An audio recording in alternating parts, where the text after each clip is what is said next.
నా ప్రియమైన కుమారుడా, నా ప్రియమైన కుమార్తె, నా మాటలు జాగ్రత్తగా ఆలకించుము. నేను ఎన్నిసార్లు చెప్పినా నీ బిడ్డలను ఎలా పెంచాలో, ఏ విధముగా పెంచాలో, ఏ విధముగా క్రమశిక్షణలో నడిపించాలో, ప్రభువు బోధనలో ఎలా పెంచాలో అన్ని విషయాలు ముందుగానే చెప్పాను. అయినా నీవు నన్ను పట్టించుకోవడము లేదు. ఎందుకని? ఇప్పటికైనా పరవాలేదు, నేను నిజమైన దేవుడను, నీ ప్రభువునైన యేసయ్యనని గుర్తించుకో, తెలుసుకో.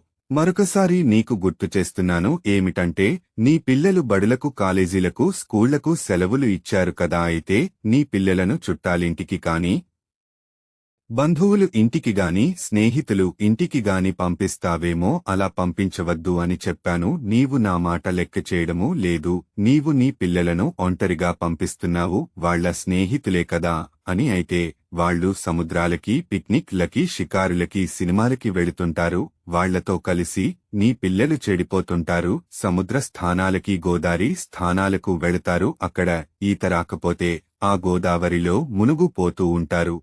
అయ్యో మునిగిపోతున్నాడు, అయ్యో మునిగిపోతుంది అని, చచ్చిపోతాడేమో, చచ్చిపోద్దేమో అని నీ పిల్లలు రక్షించడానికి వెళ్లి మునిగిపోయి అక్కడ శవమై కనబడతారు. అలాగే కొట్టుకుంటారు, తిట్టుకుంటారు, గొడవలు పడతారు. అలాగే సెల్ ఫోన్తో సెల్ఫీలు దిగుతారు. అలా చెడిపోతుంటే నేను చూసి నాకు బాధ కలిగి, నీ పిల్లలకి ఏదైనా అయితే నేను తట్టుకోలేక నీకు పదే పదే గుర్తు చేస్తున్నాను. నీవు నన్ను గుర్తించడము లేదు. ఇలా అగత్యాలు జరుగుతాయని ముందుగా మరొకసారి నీకు గుర్తు చేస్తున్నాను. ఈ విధముగా జరుగుద్దని నాకు ముందు తెలుసు. అందుకని నీవు నీ పిల్లలను క్రమశిక్షణలో, ప్రభువు బోధనలో పెంచుము. బడులకు, స్కూళ్లకు, కాలేజీలకు సెలవులు ఇచ్చినప్పుడు ఎక్కడకన్నా వెళ్లాలంటే నీవు నీ పిల్లలను వెంటబెట్టుకుని కూడా వెళ్లి కూడా తీసుకునిరా. ఇలాగ చేస్తే నీ పిల్లలు చెడిపోరు, లేనిపోని అగత్యాలు జరగవు. అందుకని నీ పిల్లలకు ముందుగానే క్రమశిక్షణ, ప్రభువు బోధనలో పెంచుము. అనుదినము దేవాలయమునకు వెళ్లము. అలాగే నీ కుటుంబంలో సాయంత్రము అందరూ గుమిగూడి కుటుంబ ప్రార్థన చేసుకోండి. కుటుంబ ప్రార్థనలో పాటలు పాడండి, బైబిల్ వాక్యము చదవండి, ధ్యానించండి, ప్రార్థన చేసుకోండి.